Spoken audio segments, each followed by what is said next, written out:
여호수아 1장 8절에 있는 말씀 다시 한번 봉독하겠습니다. 이 율법책을 내 입에서 떠나지 말게 하며 주야로 그것을 묵상하여 그 가운데 기록된 대로 다 지켜 행하라.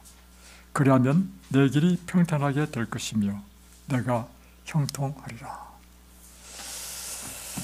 신앙생활에 세 가지 요소가 있습니다. 그것은 첫 번째는 하나님의 말씀을 읽고 묵상하는 생활입니다. 두 번째는 기도하는 생활이죠.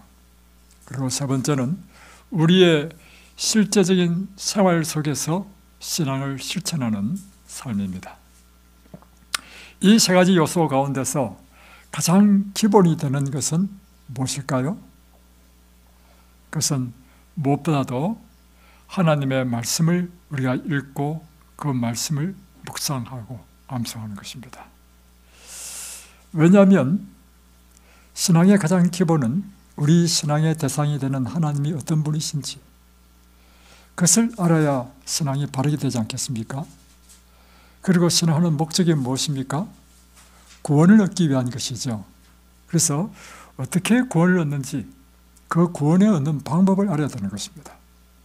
그리고 우리가 그리스도인이 된다면 그리스도인으로서는 어떻게 생활해야 되는지 그런 것들이 자세히 기록된 것이 이 성경 말씀이기 때문에 신앙생활의 가장 기본이고 가장 중요한 것은 하나님의 말씀을 읽고 이 말씀을 묵상하는 것입니다. 그런데 문제는 많은 그리스도인들이 말씀을 읽지 않는다는 것이 문제입니다. 교회는 다니는데 말씀을 읽지 않으니까 여러 가지 문제가 생기죠. 그래서 미국의 기독교인을 대상으로 설문조사를 했습니다. 십계명의 10가지를 한번 당신 한번 이야기해봐라고. 그런데 놀랍게도요, 설문조사 대상의 80%는 십계명의 10가지 계명을 제대로 이야기하는 사람이 없다는 것입니다. 이거 증거하지 않습니까, 여러분? 그러면 한국의 경우는 어떨까요? 한국의 한 리서치 기관에서요, 40개 교회에 있는 성도를 대상으로 설문조사를 했습니다. 그 내용은 무엇인가 하면 그대는 당신의 말씀 묵상 생활과 기도 생활에 만족합니까? 했는데 그 점수가 평균 54점이 나왔습니다. 다시 표현하면 만족하지 못한다는 것입니다. 그래서 오늘날 많은 그리스도인들의 최고의 문제는 무엇인가 하면 우리 신앙의 가장 기본이 되고 중요한 말씀을 읽고 그 말씀을 묵상하는 생활을 하지 않는다는 것이 가장 큰 문제인 것입니다. 그래서 에든밸리에서는 이번 주부터 특별한 운동을 벌이고 있는데 그것은 성경 말씀을 암송하는 운동을 벌이고 있습니다. 그래서 오늘 저는 성경 말씀을 묵상하는 방법, 어떻게 묵상하는지, 그리고 이 성경 말씀을 묵상하게 될 때 우리에게 어떤 축복이 있는지, 그래서 좀 여러분에게 구체적으로 좀 말씀을 드리고자 합니다. 먼저 말씀을 읽고 이 말씀을 묵상하고 암송하는 방법에 대해서 말씀드리겠습니다. 에스겔 3장 3절에 보면 이렇게 말씀하고 있습니다. 내게 이르시되 인자야 내가 내게 주는 이 두루마리를 내 배에 넣으며 내 창자에 채우라 하시기에 내가 먹으니 그것이 내 입에서 닭이가 꿀 같더라. 그러니까 하나님께서 에스겔 선지자에게 두루마리를 주었습니다. 그리고 이것을 먹어라. 그리고 내 배와 내 창자에 채워라 이렇게 말씀했습니다. 여기서 말하는 두루마리는 무엇을 의미하는 것입니까? 옛날에는 성경책이요 이와 같은 책이 아니고요, 옛날에는 양피지로 두루마리를 쭉 해가지고 이렇게 쭉 기록해서 두루마리를 쭉 펴고 이렇게 읽었습니다. 이 두루마리는 하나님의 말씀이 기록된 성경책을 이야기하는 것입니다. 이 성경책을 먹으라고 하는 의미는 무엇일까요? 그것은 이것을 읽으라는 걸 하는 것입니다. 여러분, 그래서 이제 지금 이 말씀은요, 하나님의 말씀을 무엇에 비유했냐면 음식으로 비유한 것입니다. 우리가 살기 위해서, 그리고 날마다의 에너지를 얻기 위해서, 또 우리 몸에 필요한 뼈와 피와 살을 얻기 위해서는 음식을 먹어야 되죠. 마찬가지로 영적인 생활을 위해서 우리가 반드시 해야 될 것이 있는데 영적인 양식을 먹어야만 살 수 있다는 것입니다. 그래서 우리가 이제 비유적으로 음식을 생각해 보면 음식을 먹을 때 1차적으로 입에서 저장을 해서 잘게 쪼개죠. 잘게 쪼개야 이것이 위에 들어가서 소화할 때 굉장히 큰 도움이 되죠. 마찬가지로 하나님의 말씀을 먼저 먹는 것이 뭐냐면 말씀을 읽고, 이 말씀을 읽을 때 그냥 건성으로 읽는 것이 아니고 잘게 쪼개서 이것이 소화되도록까지 이렇게 읽으라는 것입니다. 그 의미는 무엇인가 하면 이 말씀의 뜻이 무엇인지 이해하면서 읽으라는 것입니다. 그리고는 이제 그것이 배에 들어오면 이 위장에서는 소화액으로 소화를 시키죠. 그처럼 이제는 우리가 먹은 이 말씀이 깊은 생각, 이 말씀의 뜻이 무엇인가 깊이 생각해서 이 말씀을 묵상하는 것이 바로 위에 위장을 채우는 것이고, 또 창자에 넣으라는 말은 무슨 뜻인가 하면 이제 이것이 위에서 소화돼서 창자로 가면 소장에서 흡수됩니다. 그처럼 우리가 읽은 이 말씀이 내 생애 가운데 적용되는 것을 의미하는 것입니다. 그래서 보십시오. 소는 풀을 먹습니다. 풀을 먹지만 우리가 볼 때는 영양가가 하나도 없는 것처럼 보이는 풀은 풀이지만 그 풀을 먹고요, 소는 살이 이렇게 찌고 뼈가 튼튼하고, 그리고 젖소 같은 경우에는 정말 하얀 우유를 냅니다. 풀과 완전히 비교해보면 이해가 안 되죠.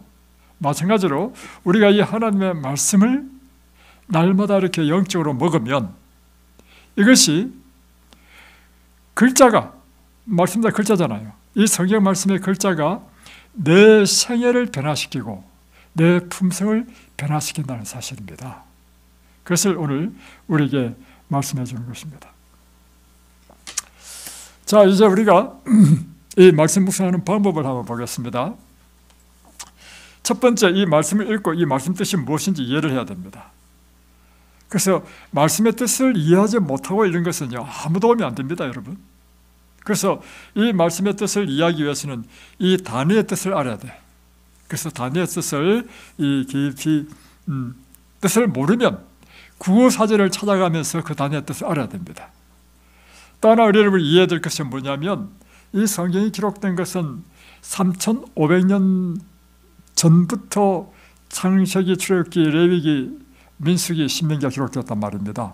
그러니까 3,500년 전에 그 당시의 문화, 그 당시의 사회상, 이것이 오늘 우리의 문화와 사회상은 많이 다르죠. 그래서 그 당시에 이 글이 기록된 지리, 베들이면 베들이 어딘지, 갈릴리면 갈릴리가 어딘지, 이것을 지도를 보고 구체적으로 여러분이 찾아갈 필요가 있습니다. 그럴 때 우리 말씀을 이해할 때 이해가 더 높아지고요. 다음에 그 당시에 결혼 제도가 어땠는지, 왜 예를 들면 좀 터무니없지만 형이 결혼해서 죽으면 동생이 형수와 결혼해가지고 자식을 낳아줘야 된다는 것은 오늘날 잘 이해가 안 되잖아요. 그러나 그는 그 당시에 형사치수에 대한 제도를 이해할 때만이 그래서 그렇구나. 더 나아가서요, 이 형사치수는 무엇을 의미하냐면 하나님의 사랑을 나타내는 것입니다. 다시 표현하면 그 당시에 자식이 없으면요, 그 여인은 이 땅에서 살 때 살 수 있는 터전, 기업이 없어져 버립니다. 자식을 낳아야 그 자식을 통해서 기업을 받는단 말이에요. 그러니까 이 형사치수는 알고 보면 하나님께서 사람을 사랑하는 자비의 제도라는 사실을 이해할 때 우리는 그것이 회개망측한 제도가 아니고 놀라운 하나님의 사랑으로 이해된단 말이에요. 그래서 이렇게 우리는 그런 것들을 이해하는 것이 필요하고, 두 번째는 이제 이 말씀이 그 당시의 스토리, 그 당시의 역사적인 사건으로 끝나버리면 나와 관계없습니다. 그래서 마치 소설 읽는 것과 똑같아요. 그래, 우리는 성경 읽을 때 무슨 스토리를 알기 위해서 읽는 것이 아니란 말이에요. 이 말씀이 오늘 나에게 어떻게 도움이 되는가, 이게 목적으로 읽는 거 아닙니까? 그래서 오늘 이 말씀이 나에게 주시는 의미가 무엇인가? 이것이 바로 묵상하는 것입니다. 깊이 생각하는 거죠. 그래서 예를 들면 제가 지금 출애굽기를 지금 강의하고 있는데 출애굽기 3장에 보면 1절에 이제 하나님께서 하나님의 산 호렙에서 모세를 만나는 이야기가 나옵니다. 그럴 때 하나님의 산 호렙? 하나님의 산이라고 표현, 왜 호렙산이 하나님의 산인가? 이렇게 의문을 가지고 깊이 생각하는 거예요. 그럴 때 어떤 놀라운 깨달음이 얻게 되느냐면 하나님이 임하시면 평범한 것이 특별한 것이 되는구나. 이 사실을 깨닫게 되는 것입니다. 그래서 우리에게 굉장한 큰 영감을 주는 것이죠. 또 3장 5절을 보면 하나님이 모세가 가까이 다가오니까 내 발에 신을 벗으라 하잖아요. 왜 신을 벗으라 할까? 그 다음에 보니까 나는 거룩한 하나님이시다 이렇게 말씀하죠. 그러니까 신발은 더럽기 때문에 더러운 것으로 거룩한 하나님께 갈 수 없다는 것을 의미한다. 그러면 하나님은 거룩하시니 우리에게 무엇을 요구하는가? 거룩함을 요구한다. 이게 묵상인 거예요. 그러면 오늘날 그래서 고린도전서 4장 6절인가요? 거기 보면 나오잖아요. 하나님의 뜻은 너희의 거룩함이라. 그러면 오늘 이 말씀을 읽을 때 이 말씀이 나에게 어떻게 적용되느냐면 나는 하나님께서 나에게 요구하시는 것은 거룩함이구나. 그렇다면 내 생애 가운데 거룩함을 가져들 게 뭔가? 이렇게 이제 점점 우리 생각의 폭이 넓어지는 거예요. 이게 묵상이라. 그럴 때 첫 번째, 내가 도덕적으로 정결한 삶을 사는 것이 거룩함이잖아요. 그러니까 도덕적으로 내가 깨끗하고 거룩한 삶을 살아야 되겠구나. 두 번째, 환경적으로 내 주변이 무질서하고 더럽고 엉망진창이면 안 되겠죠. 내 주변을 정리정돈하고 청결한 것이 또한 거룩함을 유지하는 것 중에 하나구나. 세 번째, 거룩함이란 그 단어를 보니까 구별하는 것이다. 거룩한 것을 구별하는 것, 하나님의 것을 구별하는 것, 이런 것들로 우리가 거룩함을 유지해야 되겠다. 이게 이제 적용이 되는 거죠. 그리고 나서는 이제 이것을 내 삶 속에 적용하는 것이 뭐냐면 실제적으로 나 자신이 정결한 삶을 살고 내 주변을 깨끗하게 정리정돈하고 청소하고 이런 것들이 바로 이 말씀을 읽은 결과 오늘 내 삶에 적용되어서 내 삶의 변화를 줬단 말이에요. 이게 성경을 묵상하는 방법이라고 하는 것입니다. 자, 이 성경 말씀을 묵상하게 되면 우리에게 어떤 유익이 있는가, 어떤 축복이 있는가 하는 것입니다. 첫 번째, 이 말씀을 깊이 묵상하면 우리 마음에 말할 수 없는 즐거움과 기쁨을 줍니다. 에레미야 15장 16절에 보면 만군의 하나님 여호와시여 나는 주의 이름으로 일컬음을 받는 자라 내가 주의 말씀을 얻어먹어 사오니 주의 말씀은 내게 기쁨과 내 마음의 즐거움이요. 그러니까 에레미야는요 날마다 주의 말씀을 읽었는데 그것을 뭐라고 했냐면 받아 먹었다. 그러니까 우리가 음식을 먹듯이 이 하나님의 말씀을 읽는 것은 뭐냐면 영적 양식을 먹는 거야. 이걸 먹으니까 우리가 식사 때마다 행복하죠. 왜냐하면 음식이 너무 맛있어가지고, 그죠? 그처럼 우리가 영적인 양식은 하나님의 말씀을 먹을 때 이것이 에레미야에게는 마음의 즐거움과 기쁨이 되었다는 것입니다. 여러분 이 말씀을 읽을 때 그렇게 마음의 즐거움과 기쁨이 있습니까? 어이구 없어요? 이 말씀을 묵상하는 걸 모르기 때문입니다. 그래서 지금부터 이제 잘 배우십시오. 저희 부부는요 새벽마다 말씀을 묵상합니다. 그래서 저희들은 일찍 일어납니다. 새벽 저는 4시 반에 일어나고요. 저처럼 5시에 일어납니다. 일어나서 제일 먼저 하는 것이 뭐냐면 목욕하고 그리고 하나님의 기도하고 하나님의 말씀을 깊이 묵상합니다. 그런데 그렇게 하면 좀 마음의 기쁨이 충만해집니다. 제가 늘 하는 말이 있습니다. 내가 이 일을 함에 있어서 일을 할 수 있는 힘의 원동력은 하나님의 말씀입니다. 새벽마다 그가 하나님의 요즘 이사야서를 읽거든요. 제가 이사야를 읽고는 얼마나 감동을 받는지. 그래서 내가 그 말 듣고 나도 이사야를 읽고 싶어. 아침마다 와가지고 저한테 와가지고는 여보 오늘 이사야를 읽었는데 이 말씀이 나한테 너무 감동을 줬다고.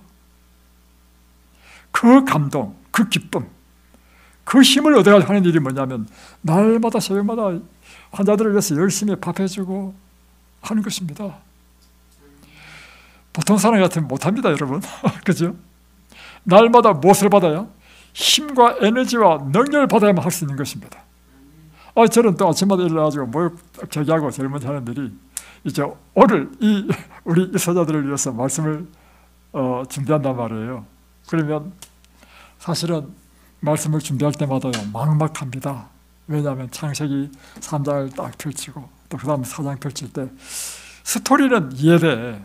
하나님이 모세를 시내에서 만났단 말이에요. 만나가지고 뭐 지시했고 한 이야기인데 이 스토리를 여러분에게 전해가지고 이게 무슨 의미가 있습니까? 이 스토리를 통해서 하나님의 뜻을 전달하고 하나님께서 오늘 우리에게 주시는 영적인 교훈을 줄 때 이것이 우리에게 도움이 될 거 아니에요. 이것은 이 성경에 없어. 성경 스토리만 있어. 그러니까 제가 하는 일이 뭐냐면 기도하는 거죠. 하나님, 이것이 하나님께서 오늘 우리에게 주시는 하나님의 메시지는 무엇입니까? 할 때, 참 놀라운 것은 뭐냐면 새벽마다요, 새벽마다 놀랍게 그날의 영감을 탁 주세요. 그 영감을 붙잡고 딱 잡으면 그때부터 머릿속에 쫙 전개되는 거야. 하나님의 이 말씀을 어떻게 전해야 될지. 그럼 성경 각 장으로 막 쫙 펼쳐지면서 성경 전체에 있는 내용이 다 있잖아요. 연결되면서 요렇게 이게 놀라운 하나님의 축복이구나. 그래서 어떻게 느끼냐면 아침마다 새벽마다 이거 내가 입사자들을 위해서 말씀을 주려고 준비하는데 알고 보니까 이 말씀이요 하나님께서 나에게 주시는 말씀이라. 제가 설교할 때마다 어떻게 느끼냐면 이 설교를 지금 입사자한테 설교할 뿐만 아니라 지금 나가 내한테 설교하는 것 같이 느껴져요. 여러분 이 감동이 얼마나 큰지.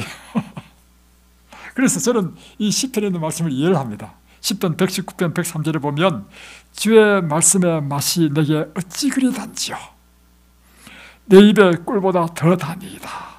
그러니까 여러분 이 말씀이요 뭐라고요? 꿀보다 더 달다는 것입니다.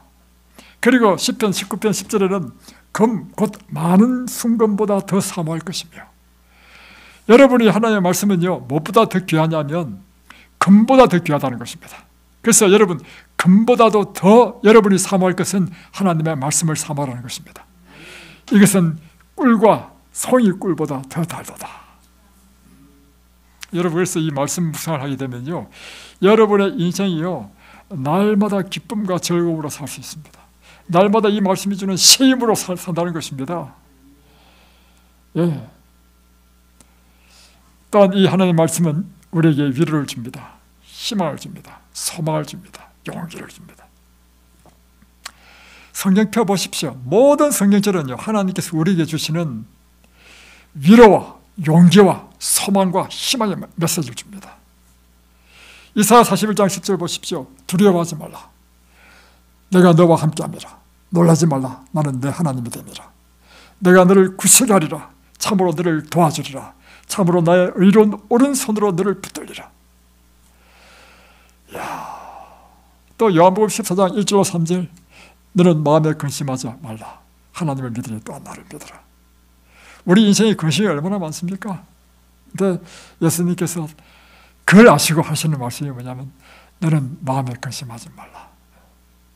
또 빌립보 4장 6절로 7절 아무것도 염려하지 말고 다만 모든 일에 기도와 간구로 너희 구할 것을 감사함으로 아뢰라. 그러면 모든 지각에 뛰어나신 하나님의 평강이 그리스도 예수 안에서 너희 마음과 생각을 지키시리라. 이런 걸 읽을 때 우리 마음속에 그렇지 그 염려를 하나님께 맡겨야지. 그리고 염려할 것이 있으면 염려할 게 아니라 하나님께 기도해야지. 기도하면 모든 지각에 뛰어나신 하나님께서 내 기도를 들으시고 가장 좋은 방법으로 내 기도에 응답하실 것이다. 그러면 얼마나 큰 위로가 됩니까? 또 에레미야 29장 11절 보십시오. 내가 너희를 향한 내 생각을 내가 하노니 곧 너희에게 이 세상의 고생과 이런 것이 아니라는 것입니다. 내 마음에 평안을 주고 소망을 주는 것이 내 뜻이다. 그래서 여러분, 그래서 우리가 성경을 읽는 것입니다. 성경을 읽으면 절망했던 우리가 다시금 소망을 갖고 힘을 갖는 것입니다. 낙담했던 우리 마음에 하나님께서 용기를 불어넣어 주는 것입니다. 그러니 여러분, 환자들에게 제일 필요한 게 뭔지 아십니까 여러분? 환자들의 마음에 하나님의 말씀을 불어넣어 주는 것입니다. 이 말씀이 그들에게 희망이 되고 용기가 되고 격려가 되는 것입니다.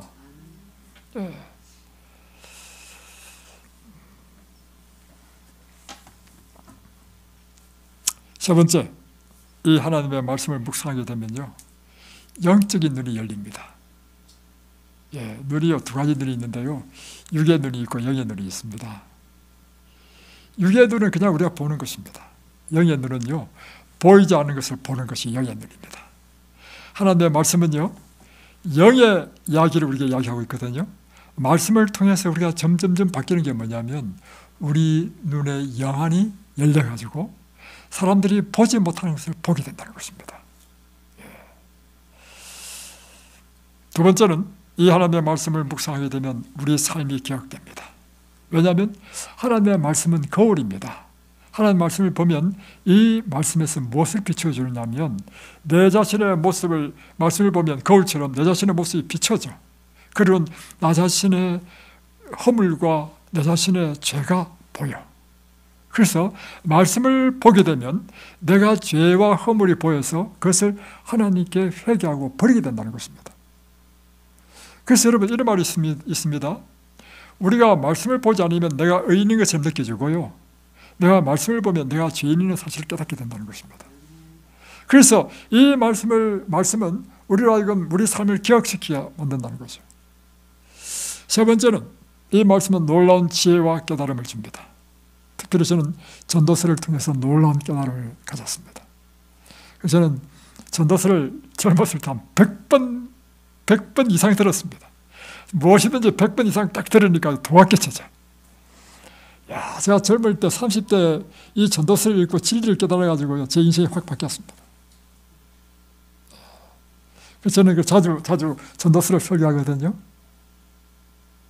성경은요, 놀라운 하나님의 지혜를 가르쳐줍니다.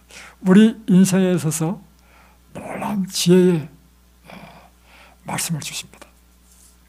다음에 또 이 말씀은요, 말씀을 깊이 묵상하는 게 필요한 것이 뭐냐면 우리에게 옳고 그름의 판단 기준을 준다는 것입니다. 자, 여러분이 말씀을 묵상할 때 반복해서 여러 번 읽든지 아니면 그 말씀을 암송할 필요가 있는 것은 이것입니다. 여러분이 그냥 말씀을 쭉 읽으면요, 그냥 지나가 버리는 글이요, 암송을 하려고 하면 암송이 잘 안 되잖아요. 오늘도 아까 빌립보서 4장 6절로 7절을 하면 암송해 보려고 하면요, 어렵습니다. 왜냐하면 내가 암송해 보니까 어렵더라고요. 내일은 이렇게 되죠. 자, 내용이 뭐냐면 어딨나? 아무것도 염려하지 말고 다만 모든 일에 기도와 간구로 너희 구할 것을 감사함으로 하나님께 아뢰라. 이것이 말이 얼마나 어려운지. 또 이게 순수가 헷갈리고요. 근데 이거를 암송하려고 반복하면서요, 점점 내가 몰랐던 뜻을 깨닫게 돼. 저는 성경 암송을 많이 했습니다. 성경 암송을 하면 할수록 깨닫는 것이 뭐냐면 그냥 읽을 때와 암송하는 것은 다릅니다. 암송을 하게 되면 반복하면서 이전에 이 말씀에서 깨닫지 못했던 새로운 의미를 깨닫게 되더란 말이에요. 그래서 이 성경 말씀은요, 암송은 굉장히 중요합니다. 그래서 이런 뜻이었구나 하는 깨달음을 주고, 두 번째는 성경을 암송하면 이 말씀이요, 우리 마음판에 새겨집니다. 굉장히 중요한 이야기입니다.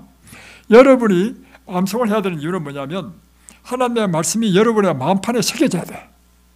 말씀이 마음판에 새겨지면 어떤 일이 나냐면 우리가 사람을 만나든지 어떤 사건을 대하든지 할 경우에 먼저 무엇이 딱 떠오르냐면 내 마음판에 있는 하나님의 말씀이 딱 부딪힙니다. 그러면서 이 말씀이 뭘 가르쳐 주냐면 판단해요. 이것은 옳다, 이것은 그러다, 이것은 선이다, 악이다. 그래서 먼저 우리 마음판에 말씀이요, 이것을 행해야 될지 말아야 될지 깨닫게 한다는 것입니다.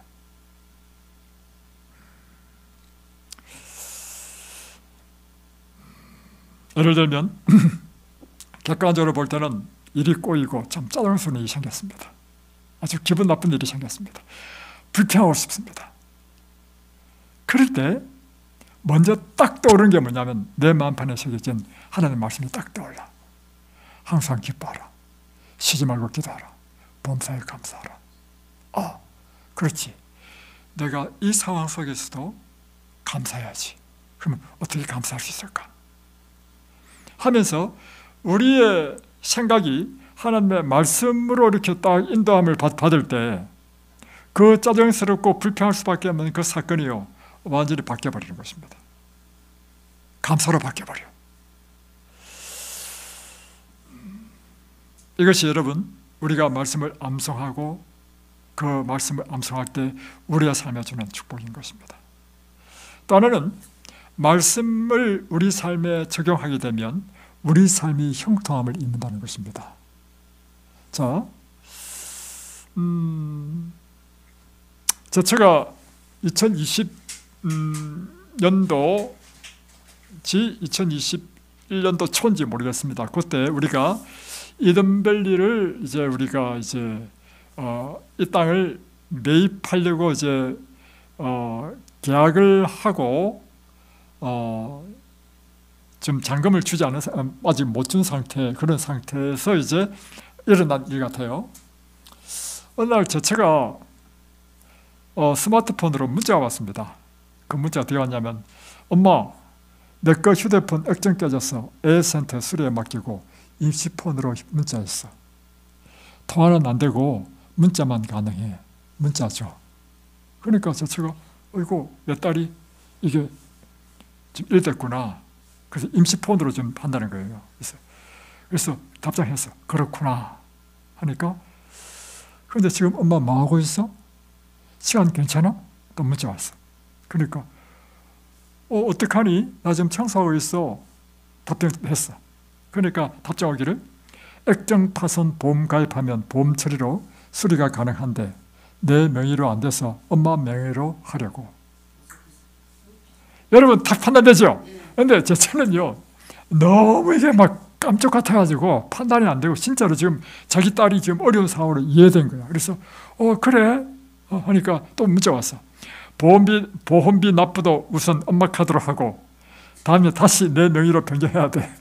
우리 은행, 롯데, 기업, 새마을, 우체국, 여기 은행은 카드 할인이 되는데 어느 은행으로 할까? 온 거야. 그러니까 그래 하면서 카드 3개나 불러줬어. 그러니까 뭐 번호를 불러달라. 딱 불러주고 나니까, 불러주고 난 다음에 좀 시간을 좀 딱 지난 다음에 비로소 딱 생각난 거야. 이게 보이스피싱 아닌가? 그래서 급하게 은행에 딱 전화했어요. 아니야 다를까, 그 짧은 시간 내에요 돈을 다 빼갔어. 가지고 카드 2개인가 3개에서요, 한 곳에서는 110만 원, 220만 원 빼갖고, 한 곳에서는 100만 원 가지고 토탈 한 440만 원인가 빠져나와버린 거예요. 급하게 카드를 정지시켰죠. 그 다음에 했죠. 이 은행에 전화해가지고 지금 이런 보이스피싱 나 있는데 이거 어떻게 처리 안 되냐 하니까 할 수 없대. 그래서 다시 또 경찰서에 또 전화했어요. 하니까 경찰서에 하는 이야기가 뭐냐면, 이런 사람요 엄청나게 많습니다. 구제 방법 없습니다. 이게 답변이야. 그러니까 제처는요 너무 속상한 게 뭐냐면, 내가 보이스피싱 당했다는 것이 너무 자존심 상해. 여러분 있잖아요, 보이스피싱 당하면요 이런 돈도 아깝지만 내가 보이스피싱 당했다는 것이 얼마나 자존심 상한지 몰라. 부끄럽고 창피하고 말도 못해. 그래서 이거 참, 경찰도 그게 힘들다고 은행에서도 안 된다 이렇게 하는 거예요. 그래도 사정을 했어요. 이 사건 이후에 수요일 날에 제처가 소그룹 모임이 있습니다. 근데 그 소그룹 모임 해봐야 3명이 하는 소그룹입니다. 그리고 한 곳에 모여서 하는 것도 아니고 각자 요즘 줌으로 해가지고 하는 게 있잖아요. 그래가지고 시대소망, 예수님의 생애를 쓴 책으로 한단 말이에요. 근데 35장에 보면 잠잠하라, 고요하라고 하는 장이 있습니다. 이제 예수님이 자들과 함께 가는데 막 풍랑을 만나가지고 막 자들이 뭐 엄청 이제 죽을 위기를 당했을 때의 이야기입니다. 그때 예수님께서 잠에서 깨가지고 고요하라, 잠잠하라 하니까 잠잠해졌죠. 그걸 이제 읽고 있었단 말이에요. 그러면서 그게 어떤 말씀이냐면, 저자들이 예수님을 의뢰하였다면 저들은 평강 가운데 있었을 것이다. 아, 그래? 이게 적용입니다. 말씀을 보고 내 삶에 적용하는 것입니다. 아, 그래? 내가 지금 보이스피싱 돼가지고 내 마음에 지금 평안이 깨졌어. 풍랑이 일고 있어. 그 나에게도 이와 같이 예수님을 신뢰했다면 이 상태에서 내가 평강을 유지할 수 있을 것이다. 그래서 우리가 하나님께 이 문제를 해결해 주기를 이제 세 분한테 다 이제 이야기하고 함께 이 문제를 하나님께서 기적을 행하게 해달라고 이제 기도를 했어요. 예. 그때 이제 제가 이제 새벽마다 말씀을 읽을 것은 출애굽기를 읽었습니다. 근데 출애굽기 33장 13절에 보면 말씀이 너무 좋아서 제가 그것을 암송했습니다. 뭐냐면, 내가 참으로 주의 목전에 은총을 입어사오면 원컨대 주의 길을 내게 보이사 내게 주를 알리시고 나로 주의 목전에 은총을 입게 하시며 이 족속을 주의 백성으로 여기소서. 그러니까 이 말씀이 이런 뜻입니다. 내가 정말 하나님 목전에 은총을 입었으면 주의 길을 내게 보여주십시오. 내게 알려주십시오. 또 내가 주의 목전에 은총을 입게 해달라는 그런 기도였습니다. 그러니까 하나님께서 이 모세의 기도에 어떻게 응답했냐면, 출애굽기 33장 14절에 여호와께서 가라사대 내가 친히 가리라. 내가 너로 편케 하리라. 그러니까 내가 너와 함께하고 내가 너를 편하게 해준다, 해결해 주겠다는 약속이죠. 그래서 이 말씀이 너무 그에게 마음에 감동을 줬던가 봐, 제처에게. 그래서 제처가 이 말씀을 암송을 해버렸어요. 그런데 이제 그 주에 이든밸리에 이제 장검을 치르는데 돈이 많이 필요해가지고요, 엄청난 돈을 빌려야 됐습니다. 근데 돈 빌리는 게 쉽지 않아. 그래가지고 그런데 어떤 한 사람과 이제 만나기로 했는데, 이제 그 만나러 가는 중요한 만남이 있었습니다. 이제 어느 직원을 만나는 만남이죠. 이제 제처와 함께 가면서 제처가 제게 이야기했습니다. 이 출애굽기 33장 성경절을 쭉 암송하면서 이렇게 적용했습니다. 주의 목전에 은총을 입은 권기용, 내가 너와 함께 친히 가리라. 내가 너를 편케 하리라. 이 성경 말씀대로 오늘 잘 될 거예요. 그래서 내가 그 다음 절에 어떤 말씀이 있냐면, 이렇게 제가 물었죠. 출애굽기 33장 16절에 보면 나와 주의 백성이 주의 목전에 은총 입을 줄을 무엇으로 알릴까? 하는 말씀이 있어요. 그래서 내가 나와 주의 백성이 주의 목전에 은총 입을 줄을 무엇으로 알릴까? 이렇게 질문하니까 33장 17절에 하나님께서 말씀하시기를 여호와께서 모세에게 이르시되 내가 말하는 일도 내가 하리니 너는 내 목전에 은총을 입었고 내가 이름으로도 너를 알미니라. 하나님께서 은총을 입혀주겠다는 약속이야. 그래서 그 약속을 지금 뭐예요? 전부 다 하나님 말씀으로 지금 하는 거예요. 하나님 말씀으로 지금 용기를 얻고 위로를 받고 은총을 입혀달라고 구하고, 하나님께서 하신 이 성경 말씀을 마치 하나님께서 직접 나한테 주신 말씀으로 지금 받고 지금 하는 것이 말씀 묵상이라. 그래서 그 말씀을 받고 가는 중에 전화가 딱 온 거예요. 왔는데 10시 40분쯤이었습니다. 제처의 스마트폰으로 문자가 왔습니다. 보이스피싱 당한 것을 은행에서 결제 취소했다는 문자를 발송했습니다. 그래가지고 440만 원 가운데 110만 원 두 개가 딱 취소되면서 220만 원이 해결됐어. 얼마나 감사한지. 그래서 또 그날 또 갔잖아요. 가서 딱 만났는데 기적 같은 일이 벌어졌어요. 야, 이건 있을 수 없는 일이에요. 하는 이야기가 뭐냐면 그 직원이 저한테 한 말이 지금도 인상적입니다. 목사님, 얼마가 필요합니까? 필요한 대로 말씀하십시오. 빌려주겠다는 거예요. 야, 나 세상에 나 이 사람 처음 봤어. 나와 제 백성이 제 목전에 은총을 입을 줄을 무엇으로 알리까 하니까 여호와께서 모세에게 이르시되 내가 말하는 일도 내가 하리니 너는 내 목전에 은총을 입었고 내가 이름으로 너를 알미니라. 와, 놀라운 기적을 경험했습니다. 그 이후에 나머지 200만 원도 거의 못 받을 것인데요, 저축 하나님께 다시 기도했습니다. 하나님, 이것까지 받게 하신다면 제가 이 돈은 하나님의 사업을 위하여 드리겠습니다 했더니요, 그로부터 한 몇 주 있은 다음에 이것도 문자가 왔어. 결제 취소됐다고. 와, 할렐루야. 여러분, 하나님의 말씀을 묵상하는 것은 우리의 삶을 형통케 합니다. 시편 40편 13편에는 여호와여 은총을 베푸사 나를 구원하소서, 여호와여 속히 나를 도우소서. 시편 86편 17절 은총의 표징을 내게 보이소서, 그러면 나를 미워하는 저희가 보고 부끄러워하리니 여호와여 주는 나를 돕고 위로하심이니이다. 여러분, 그래서 여러분이 성경 읽을 때, 이 말씀 들을 때 여러분이 하나님께 이 말씀을 마치 간구하는 것처럼 바꿔서 읽으십시오. 그러면 하나님께서 뭐 하셔야 됩니까? 대답을 하셔야 돼. 답변을 하셔야 돼. 그럼 하나님께 어떻게 답변하시겠습니까? 모세에게 답변할 것처럼, 그래, 내가 이 말도 내가 시행하겠다.